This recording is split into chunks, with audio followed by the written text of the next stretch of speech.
My daughter-in-law grabbed the custom glasses my late wife had specially made for me, held them up with a cruel smile, and snapped them in half right in front of my face. "Maybe now you'll finally see your place in this house," she said, laughing, while her parents watched, and my own son looked away in silence. I bent down slowly, picked up the broken pieces, and said nothing. She thought she had won. She thought I was just a weak old man too broken to fight back. But what she didn't know, what none of them knew, was that my wife had prepared for this moment before she died. Those glasses weren't just glasses. They were watching. They were recording.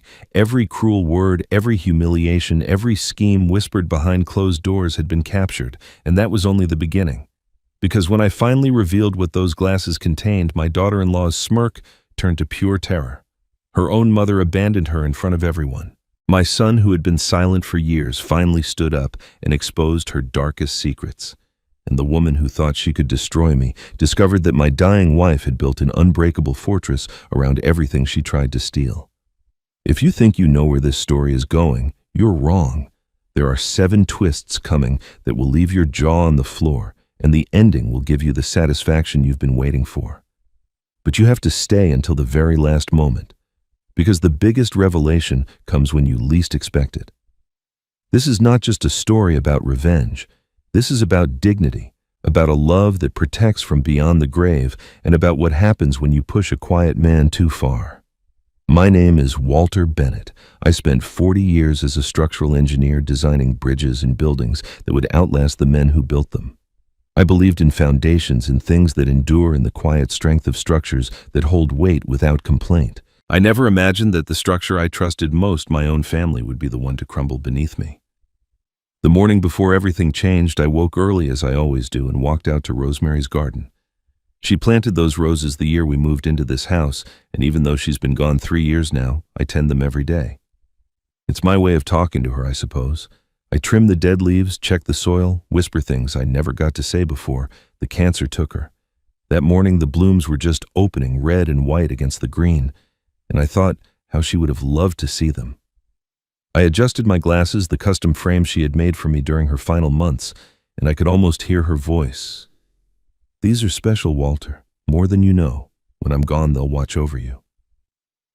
I never quite understood what she meant, but I wore them every day like a promise.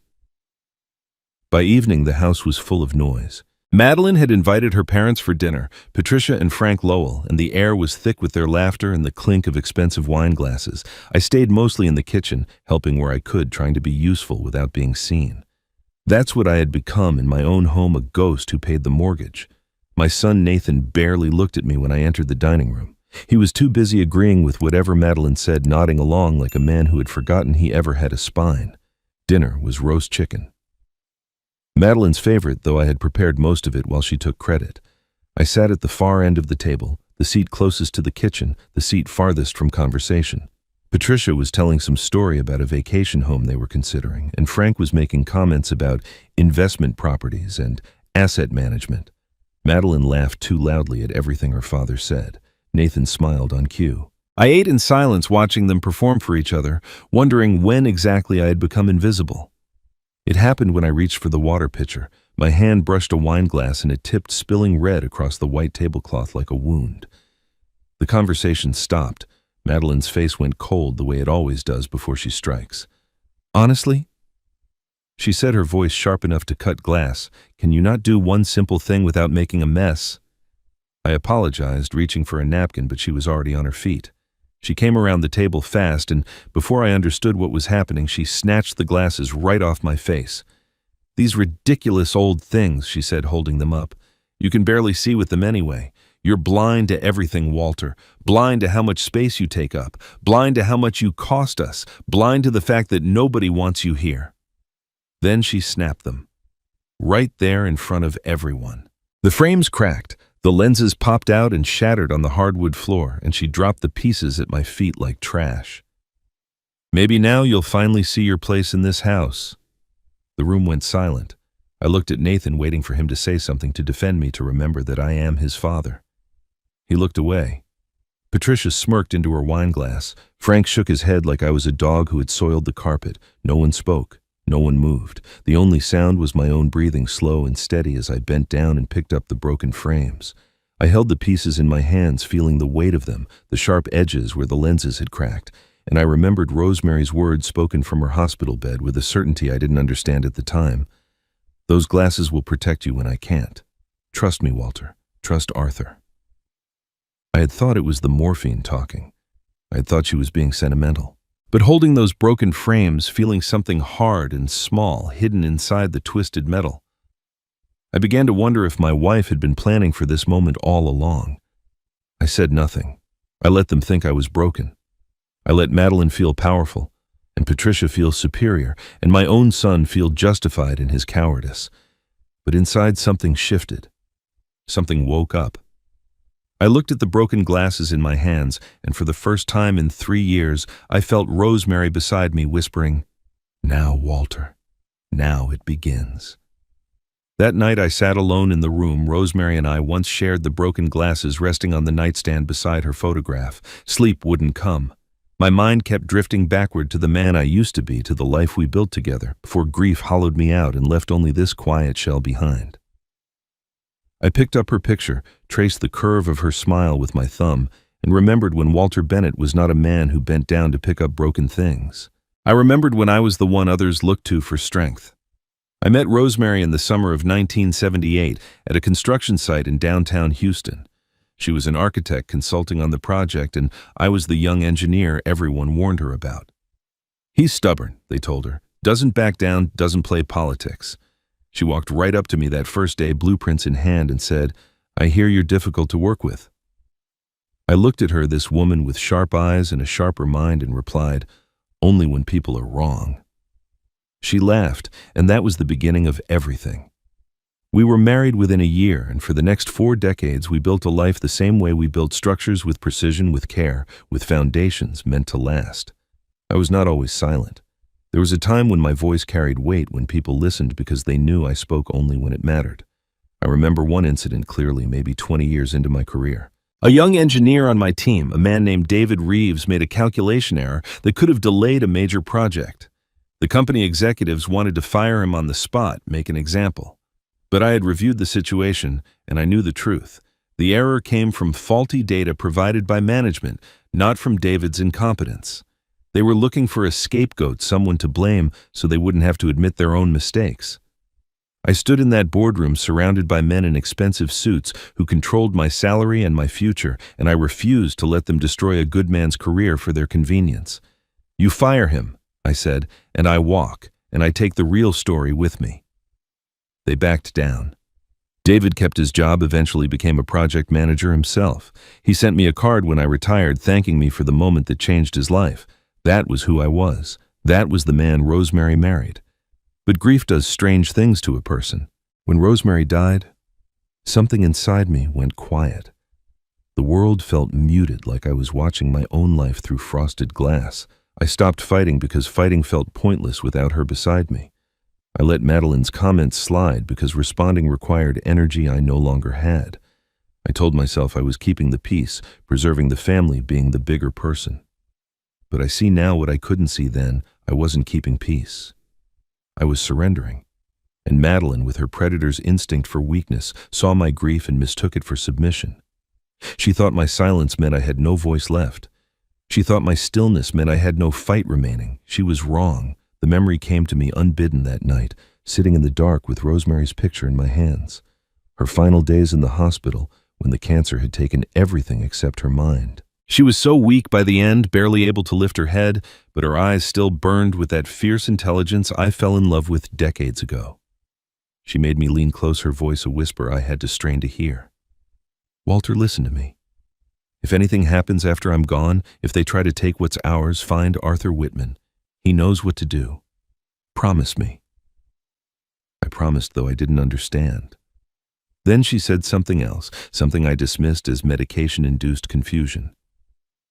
"The glasses, Walter, the ones I had made for you, they're more than glass. Remember that. Arthur will explain." I held her hand and told her I understood, but I was lying.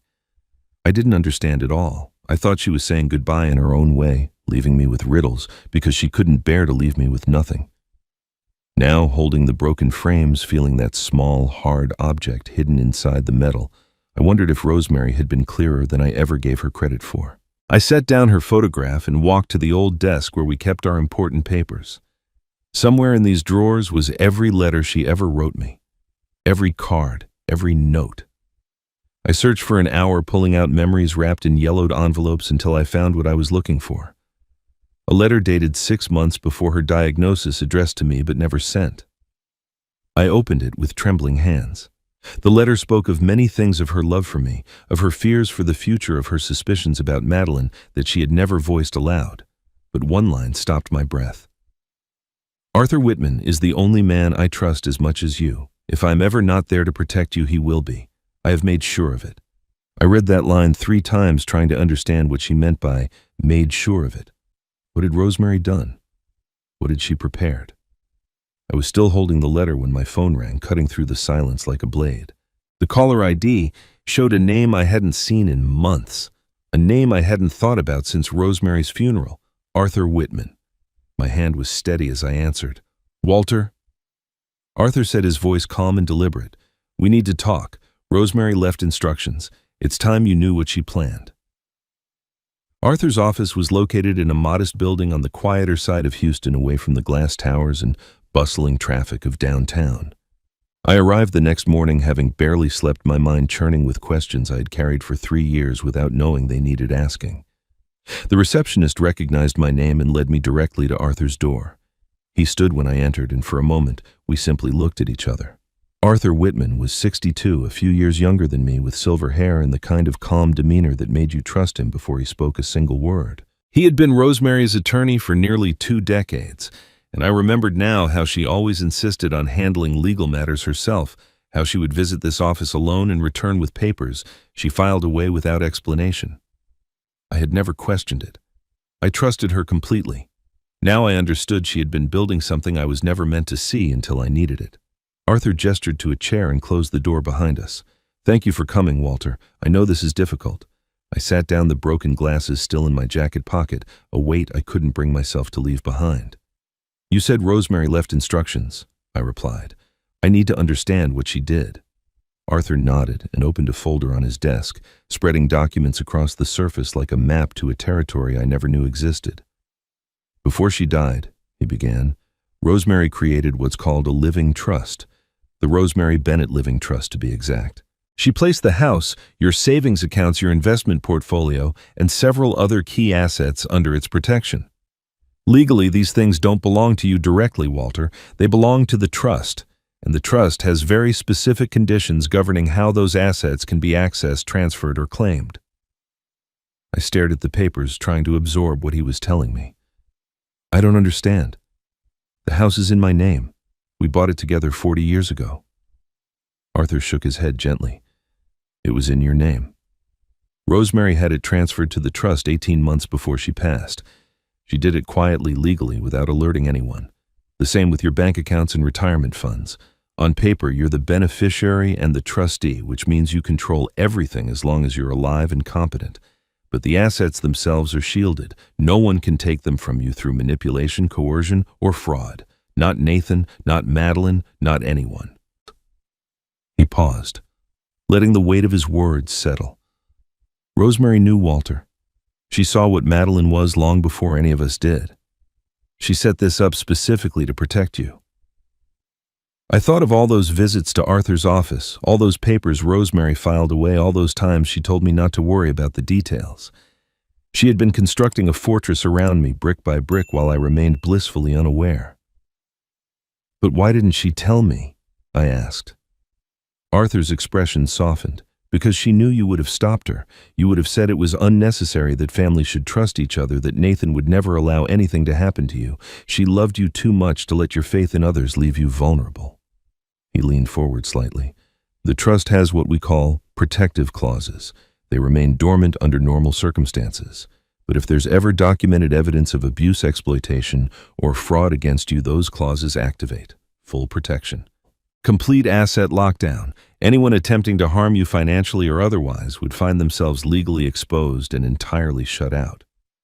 Documented evidence. The words echoed in my mind. I reached into my pocket and touched the broken frames, that small, hard object still hidden inside. Rosemary had thought of everything. She always did. When I returned home that afternoon, I found an unexpected visitor waiting on my porch. Patricia Lowell sat in one of the wicker chairs, a pleasant smile on her face as though she had simply stopped by for tea. I hesitated at the sight of her, remembering her smirk as Madeline shattered my glasses, but she rose gracefully and extended her hand. "Walter, I hope you don't mind. I wanted to speak with you privately." Her tone was warm, almost gentle, nothing like the cold amusement I had seen the night before. I invited her inside, wary but curious. She settled onto the living room sofa and folded her hands in her lap.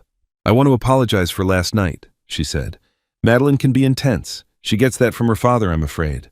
But I've always believed that families should support each other, especially across generations." I watched her carefully, trying to read beneath the polished surface. "What are you saying, Patricia?" She sighed, as though burdened by her daughter's flaws. "I'm saying that perhaps I should speak with her, teach her to be gentler, more patient. Our family has always known how to protect assets, how to manage wealth across generations, but management doesn't have to mean cruelty." She met my eyes with what appeared to be sincerity. "I understand you, Walter, more than you might think." For a moment, I almost believed her.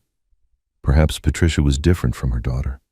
Perhaps she saw what Madeline had become and wanted to correct it, but then she added almost casually, "Family wealth requires careful management, of course. The older generation doesn't always understand the pressures the younger ones face. Sometimes they hold on too tightly and it creates conflict." The words hung in the air, and something cold settled in my stomach. I smiled and thanked her for her concern, and she left with promises to help smooth things over. But as I watched her car pull away, I couldn't shake the feeling that I had just been assessed, measured, tested for weakness. That evening, I called Arthur and told him about Patricia's visit. He listened in silence, then said quietly, "Walter, there's something else Rosemary left. A video message recorded in her final weeks. She made me promise not to show it until we had proof, until there was documented evidence of what she feared would happen." My grip tightened on the phone. "What kind of proof?" Arthur's voice was steady but serious. "The kind that would hold up in court, the kind that would activate every protective clause she put in place." He paused. "Are you sure you want to wait for them to destroy themselves? Because once this begins, there's no going back." I told Arthur I would wait. Patience had become my nature over these past 3 years, and I saw no reason to abandon it now. If Rosemary had built a fortress around me, she had also built a trap for those who would try to breach it. All I needed was to let them walk into it themselves. But waiting, I discovered, brings its own revelations. Some truths hide in plain sight until you are quiet enough to see them. The days following my meeting with Arthur passed slowly. I kept to my routines, tending Rosemary's garden, preparing meals. No one thanked me for staying invisible in my own home. Madeline treated the broken glasses incident as settled, as though shattering something precious required no apology, no acknowledgement. Nathan avoided me more than usual, finding reasons to leave rooms when I entered, burying his face in his phone during meals. I watched him carefully now, this son I had raised, and I began to see things I had refused to see before.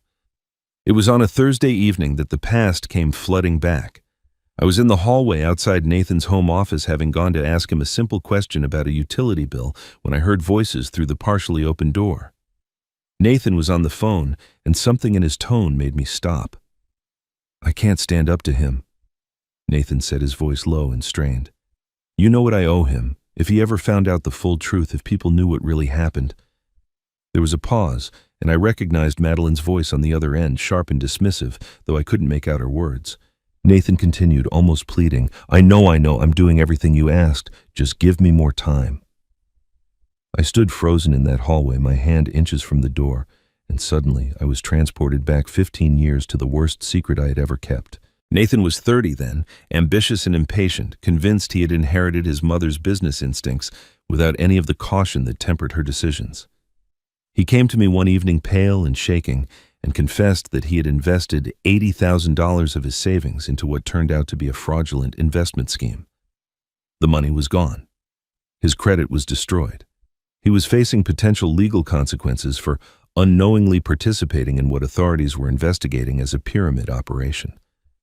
I remember the fear in his eyes, the way he kept saying he was sorry that he didn't know, that he had trusted the wrong people. I told him we would fix it together. I told him no one needed to know. I took out a second mortgage on the house Rosemary and I had paid off years earlier. I liquidated a portion of my retirement savings. I hired a lawyer who quietly negotiated Nathan's cooperation with investigators in exchange for immunity from prosecution. The entire matter was settled within 6 months, and I never spoke of it again. I didn't tell Rosemary the full extent of what I had done because I didn't want her to worry. I didn't tell Nathan's employer or his friends or anyone who might judge him. I carried that debt silently because that is what fathers do. We protect our children even from the consequences of their own failures. But standing in that hallway 15 years later, listening to my son speak of what he owed me as though it were a chain around his neck. Rather than an act of love, I understood something that broke my heart more thoroughly than any pair of glasses ever could. Nathan had never seen my sacrifice as grace. He had seen it as leverage, and somewhere along the way, Madeline had discovered this secret and turned it into a weapon.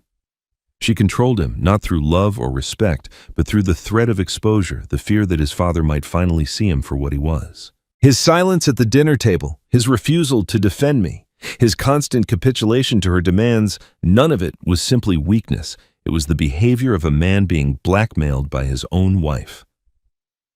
I stepped back from the door before Nathan could notice me. My legs felt heavy as I walked to the living room and sat down in the chair by the window, the same chair where Rosemary used to read in the evenings.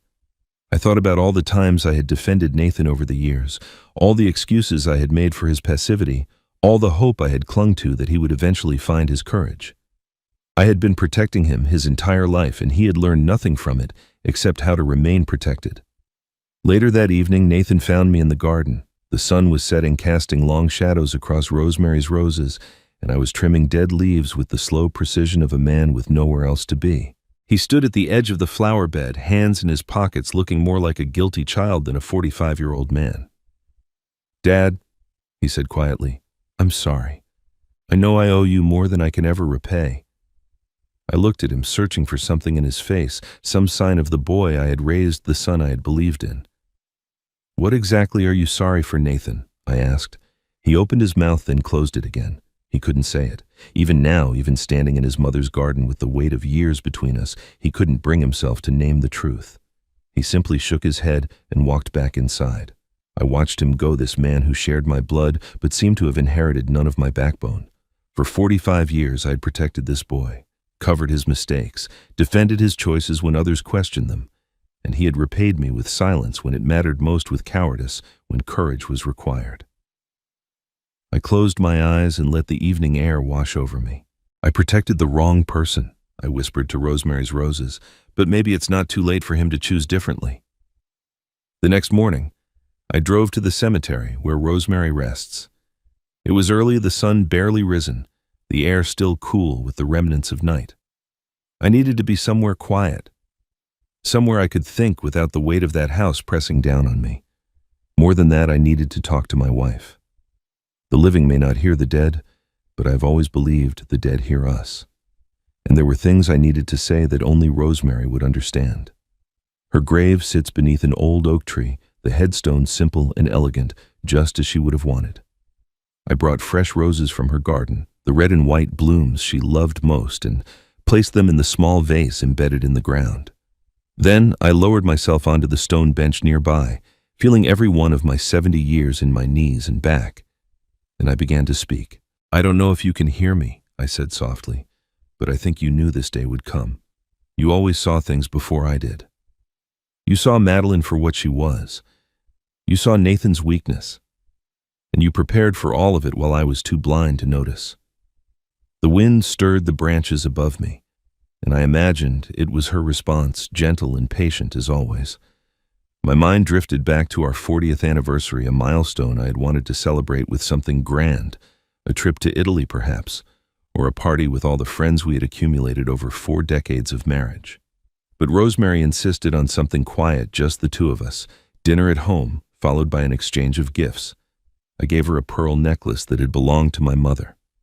She gave me a small velvet box, and inside were the glasses, custom frames, she explained, designed specifically for my face with lenses ground to my exact prescription. I remember thinking they were handsome, but wondering why she had gone to such trouble for something so practical. She must have seen the confusion in my expression, because she took my hands and looked at me with an intensity that made my heart ache. "These are special, Walter," she said. "More than you know. Arthur helped me design them. When I'm gone, they'll watch over you." I laughed and told her she wasn't going anywhere, that we had decades left together. She smiled, but didn't argue. 3 months later, she was diagnosed with cancer. I wore those glasses every day after she passed. They became my connection to her, a physical reminder of her presence in my life. When Madeline broke them, she didn't just destroy an object. She destroyed a sacred link to the woman I loved, and I had done nothing. I had bent down and picked up the pieces like a defeated man, like someone who had forgotten what dignity meant. Sitting at Rosemary's grave, I remembered the promise I made to her on our wedding day, and again on countless occasions throughout our marriage. "I'll never let anyone take our dignity," I had told her. "Not mine, not yours, not ours together." But I had broken that promise. Every time I swallowed an insult from Madeline, every time I accepted Nathan's silence, every time I retreated into invisibility to keep the peace I had betrayed, the vow I made to the woman who trusted me with her heart. "I'm sorry," I whispered to the headstone. "I let grief make me small. But I understand now what you were trying to tell me. I understand what you left behind." I reached into my pocket and touched the broken frames I still carried everywhere. "I'll finish what you started, Rosemary. I promise." My phone rang as I sat there, and Arthur's name appeared on the screen. I answered, and his voice was calm but serious. "Walter, I've been thinking about our conversation. There's something else. Rosemary left something beyond the trust documents. A recording, a video message she made in her final weeks. She was very specific about when I could show it to you." I gripped the phone tighter. "What were her instructions?" Arthur paused before answering. "She said I could only reveal it when we had documented evidence of mistreatment. She didn't want you to simply inherit her protections, Walter. She wanted you to fight for them. She wanted you to reclaim your own dignity before she stepped in to help." I closed my eyes, overwhelmed by the depth of her foresight, the layers of her planning. Even dying Rosemary had been thinking not just of my safety, but of my spirit. She knew that a man-handed victory feels differently than a man who earns it. That evening back at the house, I went through the old desk in our bedroom, the one where Rosemary kept her personal papers and correspondence. I was searching for something, though I wasn't sure what some additional piece of the puzzle she had left behind. Near the bottom of a drawer, tucked inside an envelope with my name written in her elegant script, I found a note.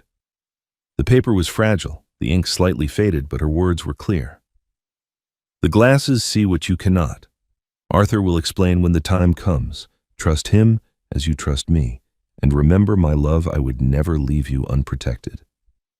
I read the note 3 times, each reading revealing new meaning. The glasses see what you cannot. I had dismissed her anniversary words as poetry, as the sentimental expression of a loving wife. But Rosemary was never merely sentimental. She was precise, deliberate, strategic. If she said the glasses would watch over me, she meant it literally. If she said Arthur would explain, then Arthur held answers I had not yet thought to ask for. I folded the note carefully and placed it in my wallet close to my heart. The next morning, I returned to Rosemary's grave one final time before the day's obligations called me home. The roses I had left were still fresh, their petals catching the early light.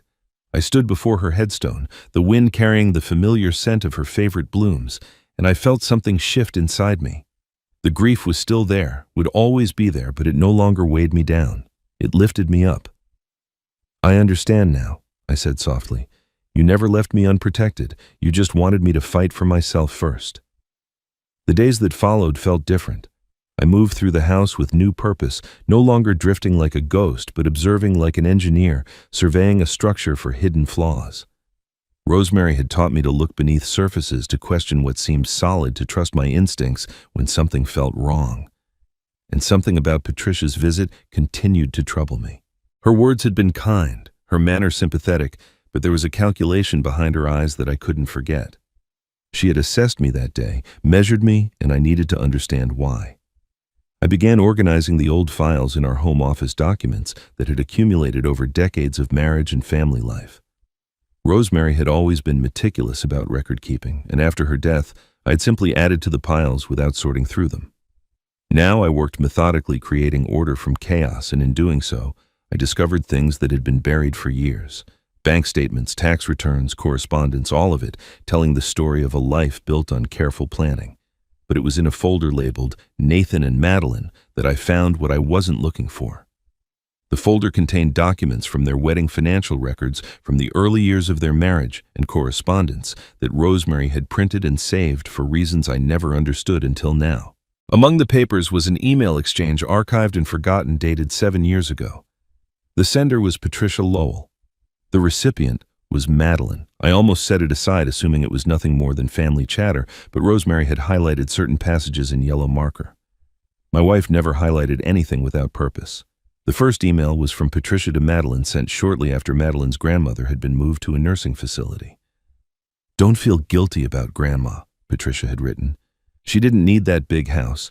I convinced her to sign it over because she couldn't manage it anymore. The doctors agreed she was becoming forgetful, and I simply helped her make the right decision before she made the wrong one. You'll understand someday when you need to protect your own future. The older generation holds on too tightly. Sometimes we have to help them let go." I read the words twice, feeling something cold settle in my chest. Patricia had convinced her own mother to sign over her home. She had used the woman's age and declining memory as justification for what was in plain terms manipulation. I scrolled down to Madeline's response, hoping to find shock or pushback, some indication that the woman who became my daughter-in-law had recognized the wrongness of what her mother described. Instead, I found confirmation. "I know, Mom," Madeline had written. "Grandma didn't even realize what she signed. You were right to do it before she gave everything to that charity she was always talking about. People our age have to take control before the old ones waste everything they built. They don't understand the world anymore. They don't understand value. By the time they figure out what happened, it's too late to undo it, and honestly, they're usually too confused to even try." I set the papers down and stared at the wall, my mind racing through implications I had never considered. This wasn't simply Madeline's nature, some flaw of character unique to her. This was education. This was training. Patricia had taught her daughter how to exploit the elderly, how to justify theft as protection, how to frame manipulation as mercy. The sympathy Patricia had shown me during her visit, the gentle words about understanding me, the suggestion that she might teach Madeline to be kinder, all of it was reconnaissance. She had been assessing my vulnerability, measuring how far along I was in the process of becoming her daughter's next target. I thought back to Patricia's casual comment about family wealth requiring management, about the older generation not always understanding. At the time, I had wondered if it was a slip, a hint of her true nature. Now I saw it for what it was, a philosophy. The Lowell women didn't see what they did as wrong. They saw it as necessary, as practical as the natural order of things. The young take from the old, the sharp take from the trusting. And those who object are simply failing to understand how the world works. The pattern became horrifyingly clear. Patricia had exploited her own mother. Madeline had watched and learned. Now Madeline was positioning herself to do the same to me, with Patricia advising from the sidelines, refining the approach, ensuring the family tradition continued into another generation. The broken glasses, the talk of nursing homes, the pressure on Nathan to sign documents, none of it was impulsive cruelty. It was strategy passed down like an heirloom, polished and perfected over decades. I gathered the emails and placed them carefully in a separate folder, one I would share with Arthur when the time came. Evidence, Rosemary had said. Documented evidence of abuse or exploitation. I was beginning to understand just how much documentation might already exist, buried in files and folders, waiting to be discovered by someone patient enough to look. The irony was not lost on me. Patricia and Madeline believed they were dealing with a confused old man, someone too naive to recognize what was happening, too weak to fight back. They had no idea that my wife had anticipated their every move, had prepared countermeasures years in advance, had left me a roadmap to their destruction hidden in plain sight. I sat alone in the office as evening fell, the emails spread before me, the weight of revelation pressing down on my shoulders. I had spent days wondering if Patricia might be different from her daughter, hoping that perhaps one member of that family possessed a conscience. Now I knew the truth. Patricia wasn't different. Patricia was the source. She had created Madeline, shaped her, armed her with techniques refined through practice on her own mother. The cruelty I had experienced wasn't an aberration. It was a family business. My hands trembled as I gathered the papers, not from fear, but from something colder than anger, something more enduring. I thought of Rosemary highlighting those passages, preserving this evidence years before I would need it, knowing that someday I would sit in this chair and understand exactly what we were dealing with. This isn't just greed, I whispered to the empty room. This is inheritance. They don't see betrayal as wrong. They see it as tradition. I kept the emails hidden and said nothing. The temptation to confront Madeline, to throw the evidence of her family's corruption in her face, burned inside me like a fever, but Rosemary's voice echoed in my memory, calm and strategic as always. Don't interrupt your enemy when they're making mistakes. I'd spent my career as an engineer watching structures fail, and I knew that the most catastrophic collapses happen when pressure is applied to foundations already compromised. Madeline and Patricia believed their foundation was solid. They had no idea how many cracks were spreading beneath the surface. In the days that followed, Madeline grew bolder. My silence, which she interpreted as defeat, emboldened her to accelerate her plans. She called a family meeting one evening, gathering Nathan and me in the living room, with the air of a CEO addressing subordinates. I've been thinking about this house, she announced, gesturing at the walls Rosemary and I had painted together decades ago. It's dated. The decor is old-fashioned, depressing, really. I think it's time for a complete renovation. New colors, new furniture, a fresh start. She smiled at me with practiced sweetness. I'm sure you understand, Walter. Holding on to the past isn't healthy. I understood perfectly. She wasn't talking about paint and furniture. She was talking about erasing Rosemary from this house, removing every trace of my wife's presence, every reminder that this home belonged to someone before Madeline decided she wanted it. The rose-patterned curtains Rosemary had sewn by hand. The antique mirror we found at an estate sale on our 20th anniversary. The photographs lining the hallway, 40 years of memories preserved in silver frames. All of it would disappear under Madeline's renovation, replaced by whatever sterile modern aesthetic she deemed appropriate. But she wasn't finished. I've also been researching retirement communities. She continued, her tone shifting to concern so false it was almost theatrical. For your own safety, Walter. You're getting older and this house has stairs, sharp corners, all sorts of hazards. Wouldn't you be happier somewhere designed for people your age, somewhere with staff to help you activities, to keep you engaged? Nathan nodded along as she spoke, and I wondered if he even heard the words or simply responded to her voice like a trained animal. Later that evening, Madeline produced a stack of documents and placed them before Nathan at the kitchen table. Just some routine estate planning, she explained casually. Our financial advisor recommended we update a few things. Nothing complicated, just signatures where I've marked. Nathan picked up the pen without hesitation, without even glancing at the pages. I watched from the doorway as he signed document after document, his hand moving mechanically, his eyes never focusing on the words he was authorizing. I had seen enough legal paperwork in my life to recognize what those forms likely contained. Power of attorney provisions, healthcare directives, the kind of documents that would give Madeline control over household decisions, over my decisions, if I were ever declared incapacitated. She was building her case piece by piece, and my own son was helping her without even knowing it. I could have stopped him. I could have walked into that kitchen, snatched the papers from his hands, and demanded he read every word before signing. But I remembered what Arthur had told me about documented evidence, about protective clauses that activate only when exploitation is proven. If I intervened now, Madeline would simply find another way, a quieter way, a method I might not discover until it was too late. Better to let her believe she was succeeding. Better to let the evidence accumulate until it became undeniable. During dinner that night, I noticed something that might have escaped my attention before. Madeline refused the wine Nathan offered her, pushing the glass away with a quick shake of her head. Not tonight, she said. Nathan frowned slightly. You've been refusing alcohol a lot lately. Are you feeling okay? Madeline's expression flickered, something unreadable passing across her face before she composed herself. I'm fine, just watching my health. She changed the subject quickly, steering the conversation toward her renovation plans, but I filed the observation away. Small details matter. Rosemary taught me that. As the evening wound down, Nathan mentioned casually that he had purchased a new phone. The technology keeps changing, he said, scrolling through screens with mild frustration. I'm still learning to use all these apps, voice memos, cloud storage, things I need for work. He showed me the recording function, explaining how easy it was to capture conversations, meetings, anything worth remembering. I nodded politely and said nothing, but something stirred in my mind. Nathan, with a recording device. Nathan, who still looked at me with guilt in his eyes. Nathan, who might someday need to make a choice about which side of this conflict he truly belonged to. I watched my son sign those papers, pen moving across each page like a man signing his own surrender.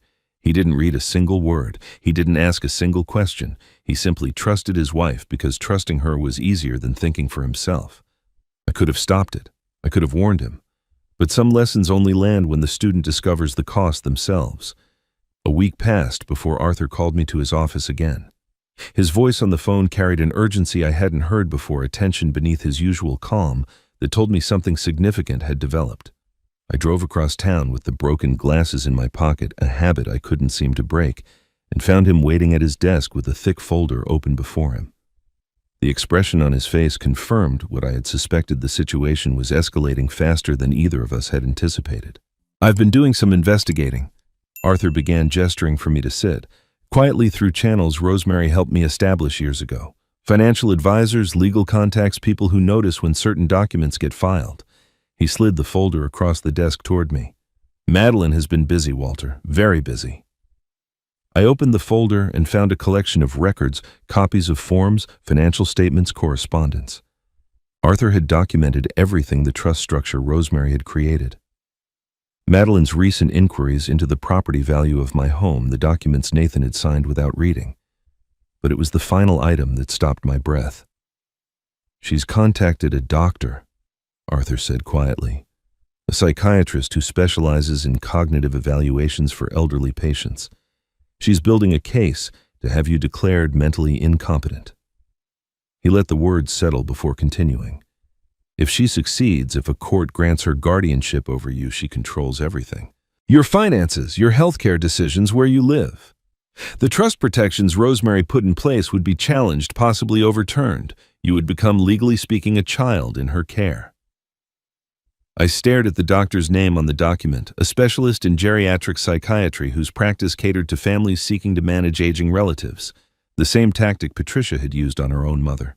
The same playbook refined and repeated across generations. "How far along is she?" I asked. Arthur shook his head. "Early stages. She's gathering evidence, documenting incidents, probably keeping notes on anything she can spin as confusion or instability. The broken glasses incident, your quiet behavior, your withdrawal from family activities. All of it can be framed as cognitive decline if she finds the right expert willing to support her narrative." The irony was almost unbearable. My silence, which I had chosen as a strategy, was being used against me.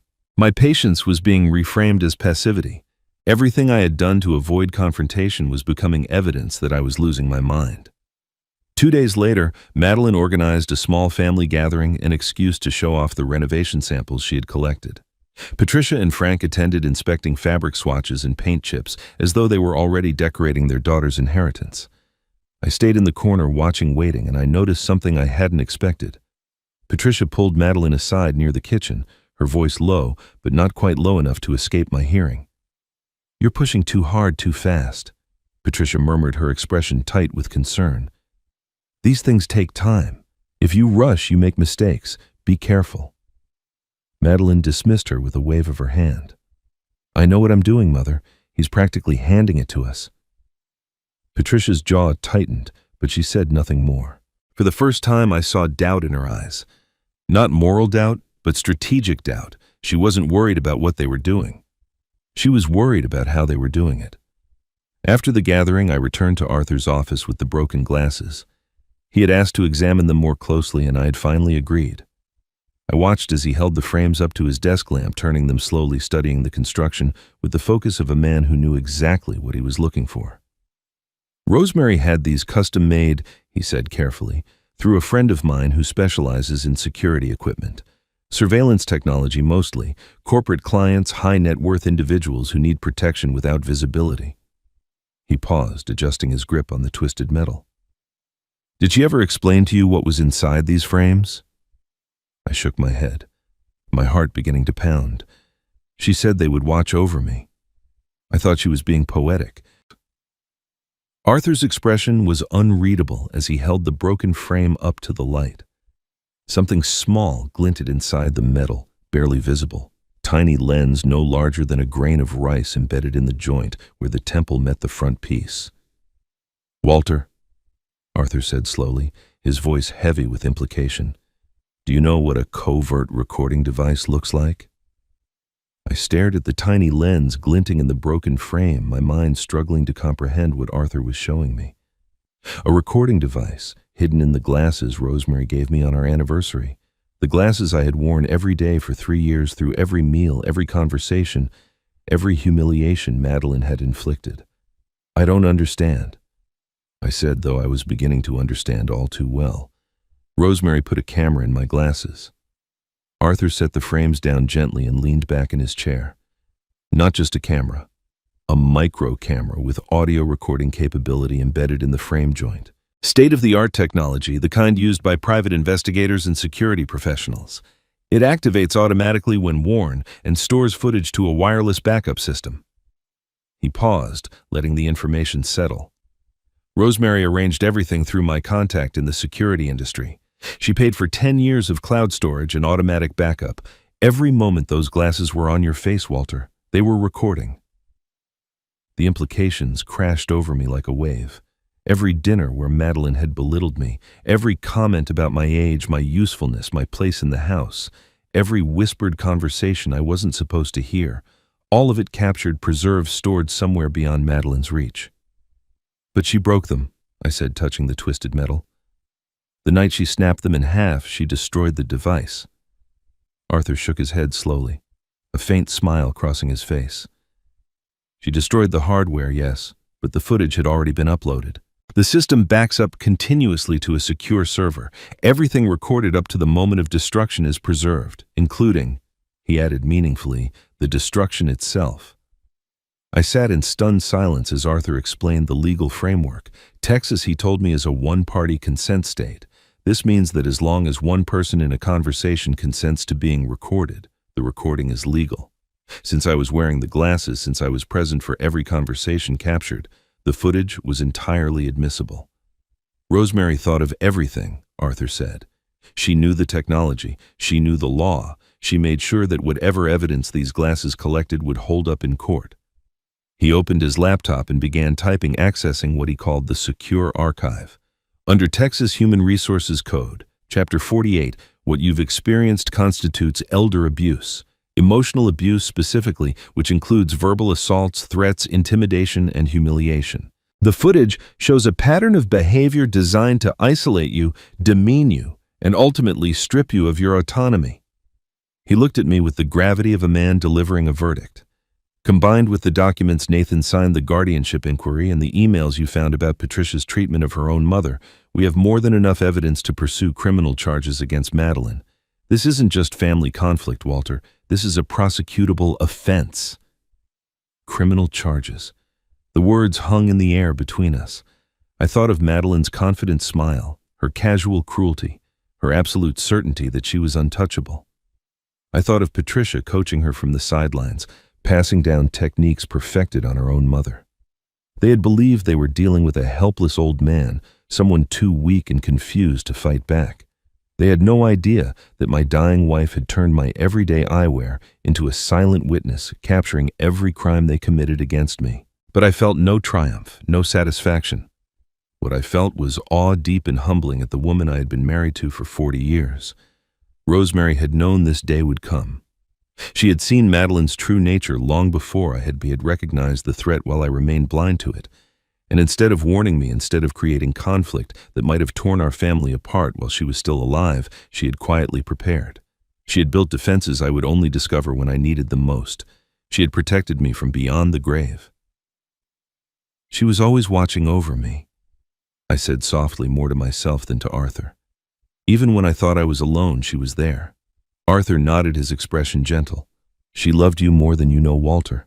This wasn't paranoia or obsession. This was a woman who understood exactly what her family would face after she was gone and who refused to leave you defenseless." Arthur turned the laptop toward me.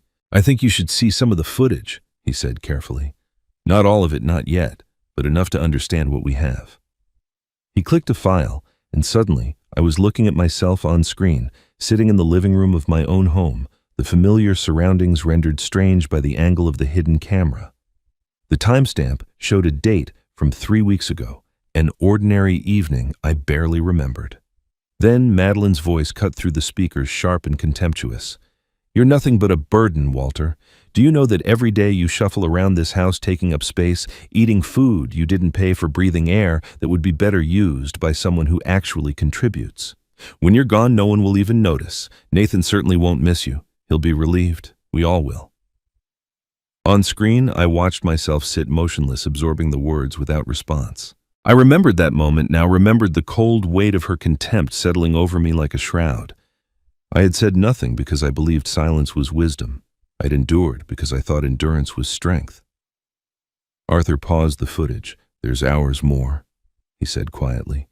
"Weeks of similar incidents. The night she broke the glasses is all there, every word she said, every moment of the destruction. It's comprehensive, Walter. It's damning." I closed my eyes, overwhelmed by the collision of grief and gratitude crashing through my chest. Rosemary had captured it all. Every insult, every threat, every attempt to diminish me. She had known I would need proof, and she had made sure I would have it. "Thank you," I whispered, though I wasn't sure if I was speaking to Arthur or to the woman I had lost 3 years ago. "Thank you for never giving up on me." I left Arthur's office that evening with a new understanding of the battlefield I was standing on. The footage changed everything. It transformed my position from a vulnerable old man defending himself against accusations of incompetence to a documented victim of systematic abuse. But evidence alone wouldn't be enough. Rosemary had taught me that structures need time to settle, that pressure applied too quickly causes collapse in unpredictable ways. I needed Madeline to continue making mistakes, to dig her hole deeper while believing she was building a fortress. So I did something she never anticipated. I disappeared. Not physically, not dramatically. I simply stopped being useful. The next morning, I didn't wake early to tend Rosemary's garden. I didn't prepare breakfast or start the coffee or sort the mail that accumulated by the door. I didn't remind Nathan about the utility bills coming due or mention that the kitchen faucet had been dripping for a week. I showered, dressed, and left the house before anyone else woke up. I spent the day at the public library downtown, reading newspapers and engineering journals, rediscovering the quiet pleasure of a mind engaged with ideas rather than survival. When I returned that evening, the breakfast dishes were still in the sink. The mail was still unopened, and Nathan was staring at a past due notice with bewilderment on his face. The pattern continued for days. I stopped cooking entirely, stopped cleaning, stopped performing any of the invisible labor that had kept the household functioning. I rose early and left, returning only to sleep in the room that had once been mine and Rosemary's. I took my meals elsewhere, sandwiches from a deli near Arthur's office, soup from a cafe beside the library. The house I had maintained for 40 years began to show the strain of my absence. Dust gathered on surfaces I used to polish. The lawn grew shaggy without my weekly attention. Small repairs I would have handled automatically. A loose doorknob, a flickering light bulb went unaddressed and multiplied into larger annoyances. Nathan noticed first. He cornered me one evening as I was heading to my room, confusion and frustration warring on his face. "Dad, what's going on? The house is falling apart. Bills are piling up. Madeline is asking questions I don't have answers to." I looked at my son, this man who had watched his wife break my glasses without saying a word, and I felt something close to pity. "You're 45 years old, Nathan. I'm sure you can figure out how to pay a utility bill." He stared at me as though I had spoken a foreign language. It occurred to me that he had never truly understood how much I did, how many small tasks I performed each day without acknowledgement or thanks. He had taken my labor for granted, the way one takes gravity for granted, assuming it would always be there, never questioning what held everything in place. Madeline's response was different. She had expected confrontation, had prepared for a fight she was confident of winning. My withdrawal confused her in ways that made her careless. I learned from Arthur that she had begun calling banks, attempting to access accounts that were protected by the trust. Each call triggered a flag in the system Arthur monitored. She tried to schedule the psychiatric evaluation she had been planning, but without my cooperation, without my presence, the process stalled. She couldn't prove I was incompetent if I wasn't there to be evaluated. My absence became a void she couldn't fill, a problem she couldn't solve with intimidation or manipulation. For the first time since she entered this family, Madeline was not in control. I spent most of my days at Arthur's office now, reviewing documents, discussing strategy, preparing for the confrontation we both knew was coming. It was during one of these visits that I noticed something I had overlooked before. Arthur kept a photograph on his desk, a picture of Rosemary from decades ago before I knew her. She was young in the image, perhaps 25, laughing at something outside the frame. I had seen the photo many times, but never really looked at it. Now I saw the way Arthur glanced at it when he thought I wasn't watching, the softness that crossed his face, the way his hand sometimes drifted toward the frame before pulling back. "You knew her well," I said one afternoon, breaking a comfortable silence. Arthur looked up, his expression carefully neutral. "Rosemary was my client for many years. We worked closely together." I held his gaze. "That's not what I asked." He was quiet for a long moment, weighing something in his mind. Then he said very carefully, "We knew each other before you did, Walter. A long time ago in another life." He didn't elaborate, and I didn't press. But something passed between us in that moment, an acknowledgement of depths I had not yet explored. There were layers to my wife's past, to her relationship with this man, that I was only beginning to understand. The confrontation came on a Thursday evening. I returned to the house later than usual and found Madeline waiting in the living room, her arms crossed, her face tight with barely contained fury. "Where have you been?" she demanded. "What do you think you're doing, disappearing every day, neglecting this house, leaving Nathan to deal with everything?" I looked at her. This woman who had broken my glasses and called me a burden, who had plotted to have me declared incompetent, who had learned cruelty at her mother's knee. I felt no anger anymore, only a vast, quiet certainty. "You wanted control," I said simply, my voice calm, my eyes meeting hers without flinching. "Now live with it." I walked past her toward the door, collecting my jacket from the hook where it hung. She sputtered something behind me, threats or demands, I didn't bother to distinguish which. I opened the door and stepped into the evening air, leaving her standing in the house she thought she owned, surrounded by the chaos she had created. Arthur called me the next morning before dawn. His voice carried a weight I recognized immediately, the gravity of something long awaited finally arriving. "The conditions have been met," he said simply. "It's time, Walter. Come to my office." I dressed in the gray light of early morning, my hands steady despite the anticipation coursing through me.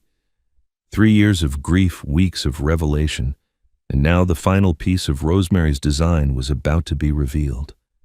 I drove through empty streets, the city still sleeping around me, and arrived at Arthur's building just as the sun began to paint the sky in shades of gold and rose. He was waiting at his desk, the laptop open before him, a single file icon visible on the screen. The room felt different somehow, charged with an energy I couldn't name. Arthur gestured to the chair beside him rather than across the desk. "Rosemary recorded this message 2 weeks before she died," he said quietly. "She made me promise not to show it until we had documented evidence of the abuse she predicted would come. The footage from the glasses, the emails, the guardianship scheme, all of it confirms what she feared." He paused, his hand hovering over the keyboard. "Are you ready?" I nodded, not trusting my voice. Arthur clicked the file and suddenly Rosemary filled the screen. My breath caught in my throat. She was lying in a hospital bed, propped up by pillows, her face thin and pale from the cancer that was stealing her from me. But her eyes, those sharp, loving eyes that had seen me through 40 years of marriage, they were clear and fierce, burning with an intensity that transcended her failing body. I gripped the arm of my chair, overwhelmed by the simple miracle of seeing her move, hearing her breathe, watching the subtle expressions I had memorized across a lifetime together.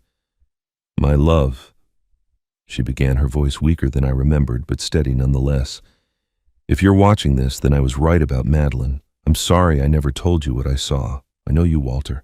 I know your faith in family, your belief that love can transform anyone. I didn't want to destroy that faith. I didn't want to hurt you with suspicions you would have dismissed as the fears of a sick woman." She paused, gathering strength. "But I couldn't leave you unprotected either, so I prepared." Tears were already forming in my eyes, but I couldn't look away. Rosemary continued, her gaze seeming to reach through the screen and find me directly. "I knew from their wedding day, Walter. I watched Madeline during the ceremony and I saw it clearly. She didn't love Nathan. She loved what our family represented, the security, the assets, the future she could extract from us. I saw how she looked at our home, how she cataloged our possessions, how she smiled at you with calculation behind her eyes. I wanted to be wrong. I prayed I was wrong. But I've never been wrong about people, and I knew I wasn't wrong about her." She shifted slightly in the bed, wincing at some pain she was trying to hide. Everything is in the trust, my love. The house, the savings, the investments, all of it protected under structures Arthur helped me design. Madeline signed documents when she moved in, agreeing to terms she never read because she assumed they were formalities. Those terms include provisions for what happens if you are ever mistreated, exploited, or abused. If she has violated those terms, and by now she surely has, she loses everything. Every claim she thought she was building, every scheme she was constructing, it all collapses the moment we invoke the protective clauses. I was weeping openly now, tears streaming down my face, but they weren't tears of sadness. They were tears of awe, of gratitude, of a love so profound it had survived death itself. My wife, dying in a hospital bed, had spent her final weeks not grieving, but fighting. She had built a fortress around me with her last breath, constructed defenses I would only discover when I needed them most. Even facing her own mortality, she had been thinking of me, protecting me, loving me with a ferocity that transcended the boundary between life and death. Rosemary's image flickered slightly, the recording quality wavering for a moment before stabilizing. I couldn't protect you while I was alive, Walter. I was too weak, too sick, too afraid of causing conflict when I should have been resting, but I could build walls around you from here. I could leave you weapons you would find when the battle began. Arthur knows everything. Trust him as you trust me. He will guide you through what comes next.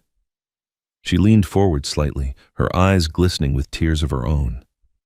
One more thing, my love. The glasses weren't just for evidence. They were my way of being there, of watching over you every single day. Every time you put them on, I was with you. I saw what you saw. I heard what you heard. I was there for every moment, even when you thought you were alone. Her voice broke slightly, but she pressed on. Don't mourn too long, Walter. Don't let grief make you small again. I didn't build all of this so you could hide.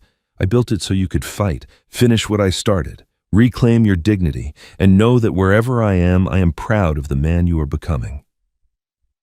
The screen went dark. Arthur said nothing, letting the silence hold space for what I was feeling. I sat motionless, tears still falling, my heart so full of love and loss and fierce determination that I thought it might burst. Rosemary had seen everything. She had known everything, and she had prepared for everything with the same meticulous care she brought to every challenge we ever faced together.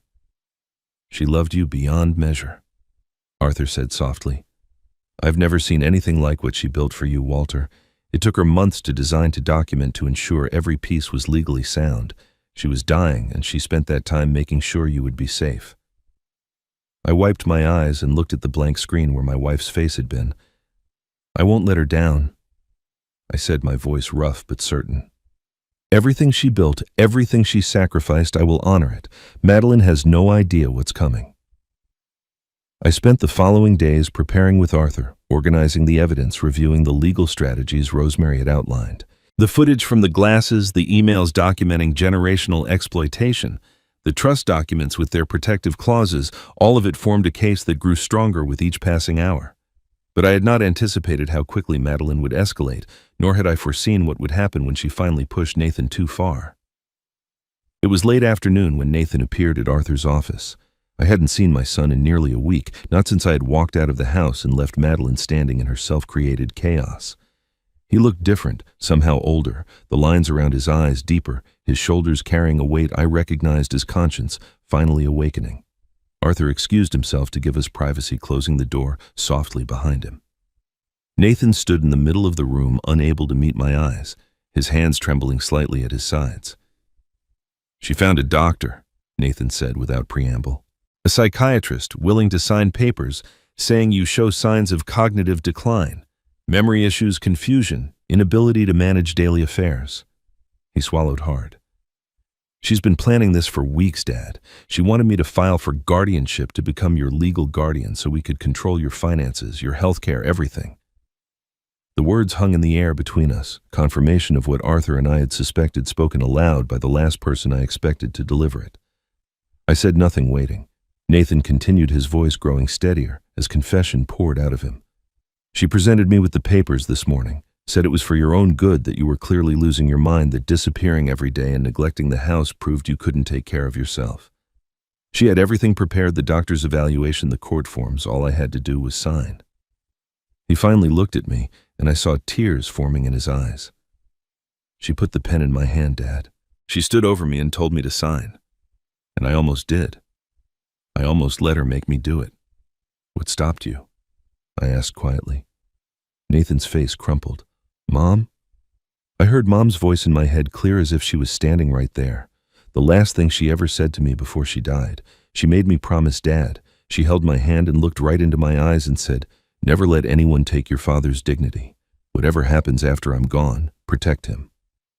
I forgot that promise. I buried it under fear and weakness and Madeline's constant pressure. But standing there with that pen in my hand, I finally remembered. He reached into his pocket and pulled out his phone. There's something else. Something Madeline doesn't know. He set the phone on Arthur's desk and opened an app, the voice memo application he had mentioned weeks ago when he was learning to use his new device. I've been recording our conversations for the past 10 days. Every time she talked about you, about the house, about her plans, it's all here. He pressed play and Madeline's voice filled the room, sharp and impatient. The doctor is ready to sign off. All we need is Nathan's signature as petitioner and the old man becomes our responsibility. We can move him to a facility within the month, sell the house by summer. He won't even understand what's happening by then. Another recording followed Madeline coaching Nathan on what to say to the judge if questioned. Then another her laughing about how easy it was to find medical professionals willing to diagnose whatever you paid them to diagnose. Each clip was a nail in the coffin she had been building for me, now repurposed for her own burial. Nathan stopped the playback. There's hours more. Everything she said about the guardianship, the fake doctor, her plans to put you away. I recorded it all. He looked at me with something desperate in his expression, a plea for forgiveness he didn't know how to ask for directly.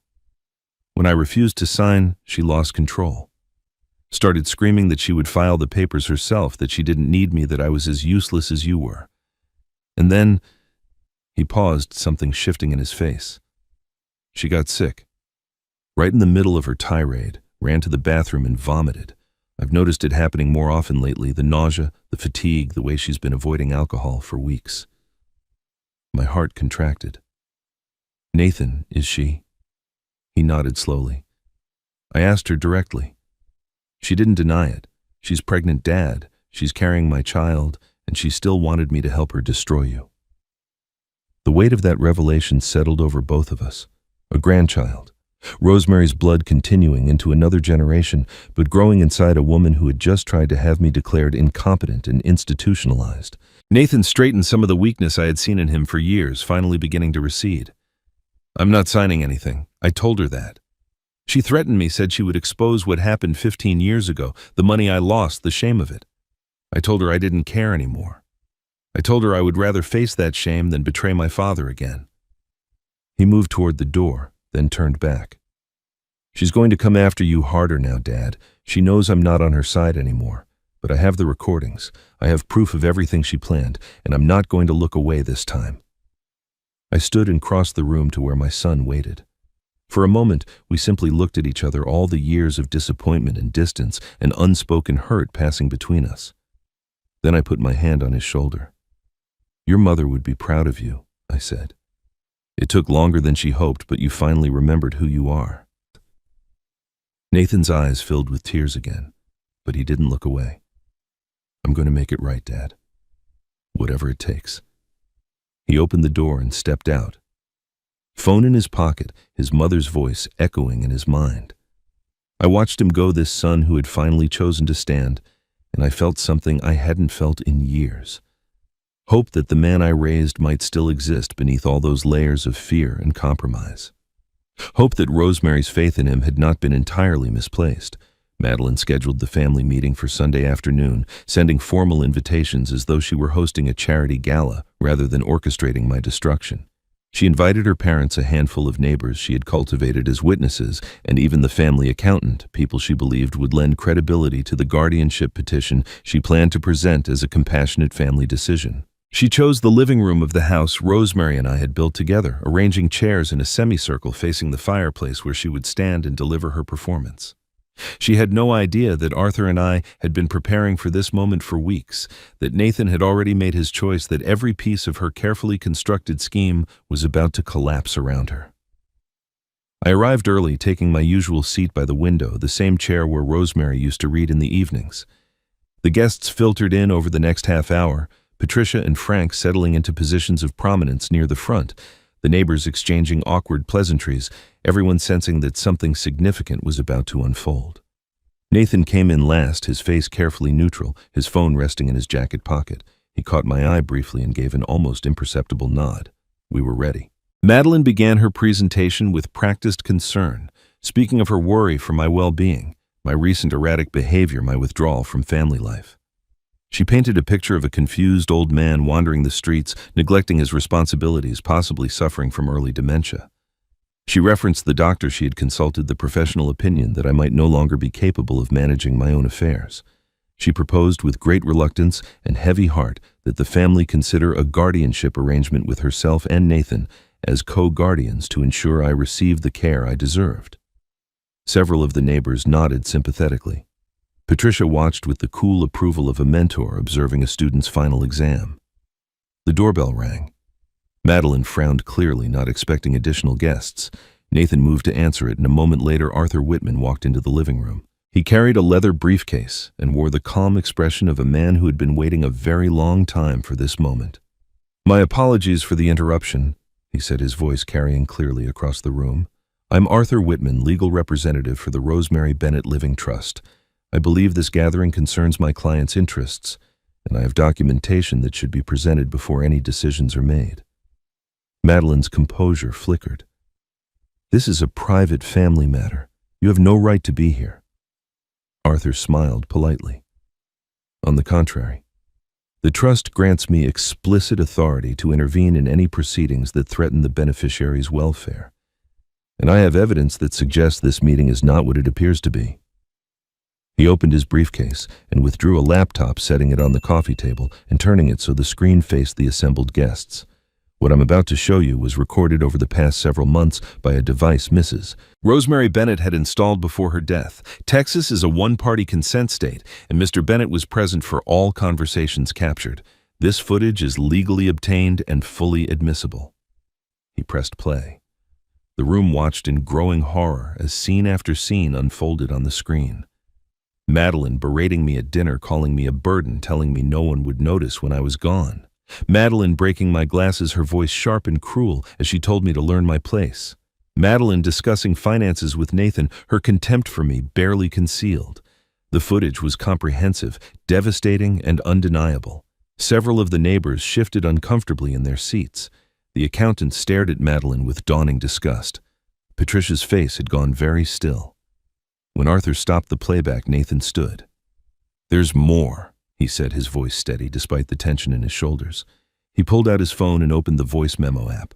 "My wife has been planning this guardianship scheme for months. She found a doctor willing to fabricate a diagnosis. She coached me on what to say to the court. She talked about selling this house before my father even understood what was happening." He pressed play, and Madeline's voice filled the room again, this time from recordings made just days ago.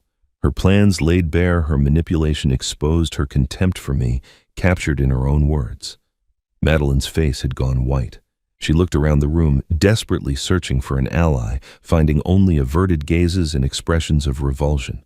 Her eyes landed on her mother. "Mom," she said, her voice cracking, tell them this is all a misunderstanding. You know what we were trying to do. You helped me plan." Patricia stood abruptly, cutting her daughter off. Her face was a mask of cold disappointment. "I taught you control, Madeline. I taught you patience and strategy, but you let yourself be controlled by greed. You pushed too hard, too fast, exactly what I warned you against." She gathered her purse and moved toward the door, not looking back. "I told you to be careful. You didn't listen. You made this mess. Clean it yourself." Frank rose and followed his wife without a word, his face tight with the embarrassment of a man whose investment had publicly failed.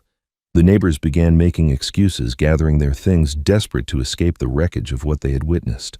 Within minutes, the room had emptied of everyone except Arthur, Nathan, Madeline, and me.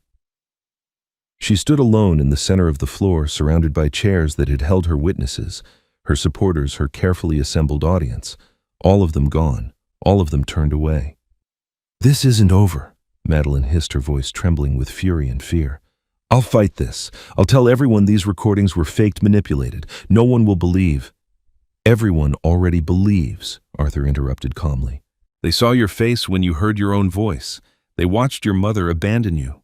The evidence is overwhelming, Mrs. Bennet, and it will only grow stronger as we proceed with our legal response to your guardianship petition. I had remained silent throughout the confrontation, watching the structure Madeline had built crumble exactly as Rosemary had predicted it would. Now I spoke, my voice quiet but carrying clearly in the devastated room. It was never about the glasses, Madeline. It was about what you revealed when you thought no one was watching. Every word you said, every scheme you constructed, every cruelty you inflicted, you did it believing you were invisible, untouchable. But Rosemary saw you. She always saw you. And now everyone else does too. The days following the family meeting moved with the strange momentum of an avalanche.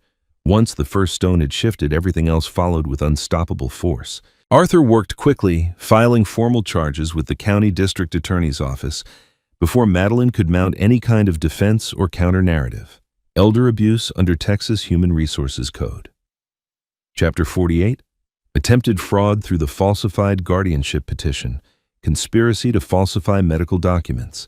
The psychiatrist who had agreed to sign papers diagnosing my cognitive decline found himself reported to the Texas Medical Board, his license under review, his reputation in ruins before he even understood what had happened. Arthur was thorough in ways that reminded me of Rosemary, methodical and precise, leaving no loose thread unpulled. The legal proceedings would take months, Arthur warned me, but the immediate consequences were already devastating. Madeline's world collapsed with remarkable speed. The neighbors who had attended the family meeting talked as neighbors always do, and within a week, the story had spread through every corner of our community. The woman who had positioned herself as a devoted daughter-in-law, caring for her aging father-in-law, was now exposed as a predator who had schemed to have him institutionalized and stripped of his autonomy. Friends who had once admired her ambition now crossed the street to avoid her. Professional contacts stopped returning her calls. The real estate agency where she worked placed her on indefinite leave pending the outcome of the criminal investigation. She had spent years cultivating an image of competence and respectability, and it had evaporated in a single afternoon, replaced by whispered warnings and cautionary tales. Don't be like Madeline Bennet. Don't let greed make you stupid. Patricia and Frank disappeared entirely, retreating to whatever comfortable distance wealthy people maintain when scandal threatens to splash onto their carefully curated lives. I heard through Arthur that Patricia had already begun telling anyone who would listen that she had always had concerns about Madeline's judgment, that she had tried to counsel moderation, that she couldn't be held responsible for a daughter who refused to listen. The woman who had taught Madeline to exploit the elderly was now rewriting history to protect herself, sacrificing her own child to preserve her reputation. The apple, I realized, had not fallen far from the tree. It had simply fallen into a spotlight Patricia had been careful to avoid. Nathan moved through these days like a man waking from a long illness. He stayed in the house, though Madeline had effectively abandoned it, retreating to a hotel while she consulted lawyers and plotted whatever defense she thought she could mount. The marriage was over in every way that mattered. Whatever documents remained unsigned, whatever legal formalities awaited the partnership they had built, was as broken as the glasses Madeline had shattered weeks ago. Nathan didn't speak much about it. He didn't need to. I watched him moving through rooms that had once belonged to his mother, touching objects Rosemary had chosen, and I saw something shifting behind his eyes. He was remembering who he used to be before fear and compromise had hollowed him out. One evening, he found me in the garden tending Rosemary's roses as the sun set behind the oak trees. He stood beside me for a long moment, neither of us speaking, the only sound the gentle rustle of leaves and the distant call of birds settling for the night. Then he said quietly, "I should have done this years ago. I should have stood up when it mattered. I should have protected you the way you always protected me." I didn't look at him. I just kept working the soil, feeling the earth cool beneath my fingers. "You're here now," I said. "That's what matters." It wasn't forgiveness, not entirely. Some wounds take longer to heal than others. But it was a beginning. Arthur came by later that week to review the status of the legal proceedings. We sat in the living room, the same room where Madeline had planned her triumphant guardianship announcement, now quiet and still. He outlined the charges, the timeline, the likely outcomes. Madeline faced potential prison time if convicted, though more likely she would accept a plea deal that would spare her incarceration in exchange for restitution and probation. The trust protections Rosemary had established remained fully intact. The house, the savings, everything was secure. I had won. But sitting there listening to Arthur describe the systematic destruction of a woman who had once been part of my family, I felt no triumph, no satisfaction, only a deep bone-weary exhaustion and a sadness I couldn't quite name. I didn't want to destroy her, I said, finally interrupting Arthur's legal summary. He looked at me with understanding in his eyes. I know, Walter. I stared at Rosemary's photograph on the mantel, her smile frozen in time, her eyes somehow still watching over me. I just wanted to stop being destroyed. That night, after Arthur left and Nathan retreated to his room, I sat alone in the quiet house with Rosemary's photograph in my hands. The battle was over. The evidence had been presented, the allies had scattered, the schemes had collapsed. I had won. But victory, I realized, tastes different when it comes at the cost of your son's marriage and a family you once hoped would love you. I held my wife's image close and whispered into the darkness. Was this what you wanted, Rosemary? Was this the ending you planned? The photograph offered no answer, only silence and the weight of everything that had been lost along the way. A week passed before I made my decision. Arthur had laid out my options with his usual precision, explaining that the trust gave me absolute authority over the next steps. I could evict Madeline from the house immediately, forcing her onto the streets with nothing but the consequences of her own actions. I could press the district attorney to pursue maximum charges, ensuring she faced years of legal battles and potential imprisonment. I could strip away every protection, every mercy, every second chance, and watch her life crumble the way she had planned to crumble mine. I held all the cards. For the first time since Rosemary died, I had complete control over my own fate and the fate of those who had tried to destroy me. But something kept me from playing those cards, something beyond strategy or wisdom, or even the exhaustion that had settled into my bones. Nathan came to me one evening, his face drawn with a weight I recognized as impending fatherhood colliding with moral catastrophe. He sat across from me in the living room, the same chairs where so much had already been decided, and confirmed what I had suspected since the family meeting. The pregnancy is real, Dad.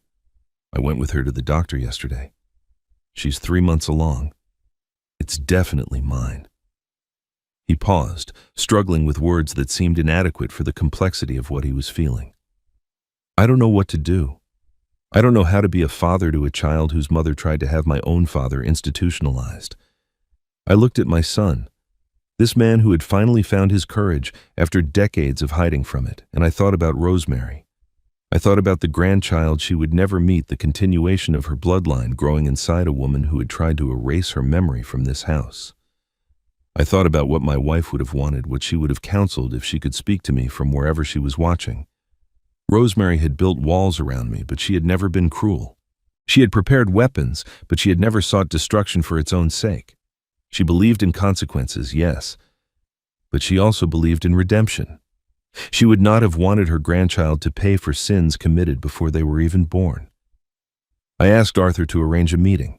Madeline arrived at the house looking smaller than I had ever seen her, the confidence that had defined her stripped away, replaced by something that might have been fear or might have been calculation. I could no longer tell the difference with her. Perhaps there was no difference. She sat on the edge of a chair, her hands clasped over her still flat stomach, and waited for me to pronounce her sentence. I don't forgive you. I began, my voice steady and clear. I may never forgive you. What you did, what you planned to do, it was beyond cruelty. You tried to take everything from me, including my own mind. I saw her flinch at the words, but I continued without pause.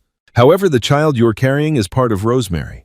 That child is my grandchild, the only grandchild I may ever have, and I will not punish an innocent life for your sins. I laid out the terms Arthur and I had drafted. 6 months of demonstrated change, mandatory counseling with a therapist of Arthur's choosing, complete transparency in all financial matters, regular accountability meetings where she would answer for her actions and show evidence of genuine transformation. If she complied, the criminal charges would be reduced to probation. If she failed, if she showed any sign of returning to her old patterns, the full weight of the law would fall upon her without mercy. Madeline listened in silence, tears beginning to stream down her face. Whether they were tears of relief, tears of manipulation, or tears of some genuine emotion she had buried beneath years of scheming, I couldn't say. Perhaps even she didn't know. I turned to Nathan, who had been standing near the doorway throughout my pronouncement. And you, I said, meeting his eyes directly. You can stay or go. That's your choice to make. But if you stay as my son, not as her excuse. You don't get to hide behind her anymore, and she doesn't get to use you as a shield. You choose who you want to be, Nathan. Not tomorrow. Today. Nathan nodded slowly, something resolving in his expression. I'll stay dad, not for her, for the family we should have been all along. Madeline looked at me, tears still falling, her voice barely a whisper. Why? After everything I did, why would you offer me anything at all? I looked at this woman who had caused me so much pain, who had schemed and manipulated and very nearly succeeded in destroying me, and I answered the only way I could. Because Rosemary would have wanted her grandchild to have a chance, even if the mother doesn't deserve one. 6 months passed, like water finding its level, settling into new patterns, carving new channels through terrain that had once seemed immovable. The house that had been a battlefield slowly transformed into something resembling a home again. Madeline complied with the terms I had set grudgingly at first, then with something approaching genuine effort as the months wore on. She attended her counseling sessions without complaint, submitted to the financial transparency Arthur required, and conducted herself with a civility that, while never warm, at least acknowledged the boundaries she had violated. Her belly grew round with the child she carried, my grandchild Rosemary's legacy, continuing into a future none of us had anticipated. I watched her, sometimes this woman who had caused so much pain, and I searched for signs of the predator she had been. What I found instead was a person diminished, humbled, possibly even changed. Whether the transformation was genuine or merely another performance, only time would tell. But I had learned to wait. Patience. Rosemary had taught me reveals everything eventually. Nathan and I rebuilt our relationship one conversation at a time, one shared meal at a time, one quiet evening in the garden at a time. We didn't speak much about what had happened. We didn't need to. The past was a country we had both escaped from, and dwelling there served no purpose. Instead, we talked about the future, about the baby coming, about the kind of grandfather I hoped to be, and the kind of father he was determined to become. He had changed in ways I hadn't thought possible, the weakness that had defined him for so long, replaced by a steadiness that reminded me of who he used to be before Madeline, before fear, before all the compromises that had nearly cost us both everything. He would never be the son I had imagined, but he was becoming the son he was meant to be. That was enough. I reclaimed my life in pieces, like a man reassembling a structure that had collapsed. I tended Rosemary's garden every morning, nurturing the roses she had planted, talking to her as I always had. But I no longer spoke only of grief and loss. I told her about the baby coming, about Nathan's progress, about the small victories and quiet joys that filled my days. I began volunteering at a senior center downtown, offering guidance to others facing situations like mine, people whose families had turned against them, whose trust had been exploited, whose dignity had been stripped away by those who should have protected them. I couldn't undo what had happened to me, but I could help others navigate their own battles. It gave me purpose beyond survival, meaning beyond revenge. Arthur came by one afternoon in late spring when the roses were blooming their brightest and the Texas heat was still gentle enough to enjoy. We sat on the porch together, two old men watching the day unfold, comfortable in a silence built over months of shared purpose. After a long while, Arthur spoke, his voice carrying a weight I had never heard from him before. Walter, there's something I never told you. Something I should have said a long time ago. I turned to look at him, waiting. His eyes were fixed on some distant point, seeing something beyond the garden, beyond the years. Rosemary and I were in love once, he said quietly. A long time ago, before she met you. We were young, both just starting our careers, and I thought she was the most remarkable woman I had ever known. I wanted to marry her. I was certain she felt the same. He paused, the memory clearly painful, even after so many decades. Then she met you, and everything changed. She chose you, Walter. Without hesitation, without regret. She told me that you were the man she was meant to be with, and I had to accept it. His voice broke slightly. I respected that choice for the rest of my life, but I never stopped loving her. I let his words settle in the warm afternoon air. Then I said something that clearly surprised him. I know, Arthur. She told me years ago. She said you were the only man she had ever loved before me, and the only man she trusted as much as me. I saw the shock in his eyes, the realization that Rosemary had kept no secrets from either of us. That's why she gave you the trust, the video, all of it. because she knew you would protect me. Not for my sake, but for hers. Arthur's composure finally cracked. Tears spilled down his weathered cheeks, the grief of decades breaking through the dam he had built around it. "I never stopped loving her," he whispered. "But loving her meant protecting what she loved most. It meant protecting you." I reached over and placed my hand on his shoulder. Two old men bonded by the same woman, the same loss, the same quiet dignity that had sustained us both through impossible years. We sat together as the sun moved across the sky, saying nothing more, needing nothing more. The next morning I drove to the cemetery where Rosemary rests. I carried fresh roses from her garden, red and white blooms she would have loved, and placed them carefully in the vase beside her headstone. I wore new glasses now, simple frames with ordinary lenses. No hidden cameras, no secret recordings. I didn't need them anymore. The battle was over, the victory was complete. What remained was simply living, simply being the man she had always believed I could be. "You taught me that kindness without boundaries is an invitation to be used," I said softly, speaking to her as I always did. "But you also taught me that strength without mercy is just cruelty." I tried to find the balance, Rosemary.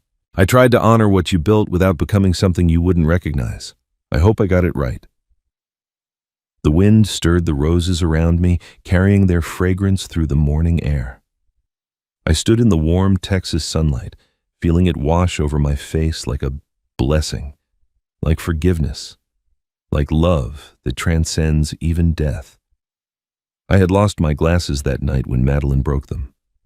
I had lost years to silence and grief and the slow erosion of my own dignity. But standing there in Rosemary's garden of memory, surrounded by the roses she had planted and the legacy she had left behind, I finally understood what she had been trying to teach me all along. I didn't lose my glasses. I reclaimed my dignity. Walter Bennett's story reminds us that silence is not always weakness, and patience is not always surrender. Sometimes the quietest people are simply waiting for the right moment to reveal a strength that others never saw coming. Rosemary's love reached beyond the grave to protect the man she cherished, proving that true love doesn't end with death. It transforms into something even more powerful. And Walter, the man everyone underestimated, taught us that dignity cannot be taken unless we allow it to be given away. He showed us that revenge doesn't have to be cruel to be complete, that justice can be served with mercy, and that even in our darkest moments, we can choose to be better than those who hurt us. If this story touched your heart, if you found yourself cheering for Walter and moved by Rosemary's incredible foresight, please take a moment to share it with someone who needs to hear this message today. Your comments mean the world to us. So tell us in the section below, what moment affected you the most? Was it the revelation about the glasses, Nathan's redemption, Arthur's secret love? We read every single comment and love hearing your thoughts. Hit the subscribe button if you haven't already and turn on notifications so you never miss another story of courage, justice, and the unbreakable human spirit. Thank you for staying until the very end. Your support keeps these stories alive, and together we prove that dignity will always triumph over cruelty.